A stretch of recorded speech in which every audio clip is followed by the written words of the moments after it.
He couldn't speak. He couldn't tell you what he wanted to eat, how he felt, or even how he hurt. But he could replay full conversations he heard years earlier, word for word. He could hear a piano piece once and perform it perfectly in any key.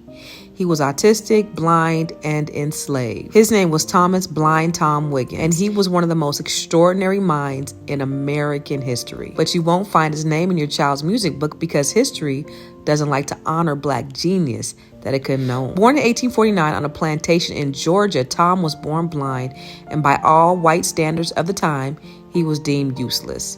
But his enslaved parents, Demina and Charity Wiggins, knew different. They saw something in him, and when his enslaver gave him access to a piano, something miraculous happened. Tom didn't just play music, he became music. He taught himself how to play and soon was dragging furniture across the floor to mimic thunder, tapping glasses to recreate tones, playing 12 hours a day nonstop, memorizing and mimicking music, sounds, voices, and entire conversations from years before. Imagine being unable to express your needs, but able to express full symphonies with your fingers. When word spread of his talent, his white enslavers saw one thing: profit. Tom was put on tour by Colonel James Bethune, who signed contracts and collected all the money and claimed guardianship. Even after slavery ended, they fought to keep Tom legally under control. By the time he was 20, Blind Tom was earning over $100,000 a year. That's millions of dollars in today's money. He performed at the White House. He sold out concerts across the U.S. and Europe.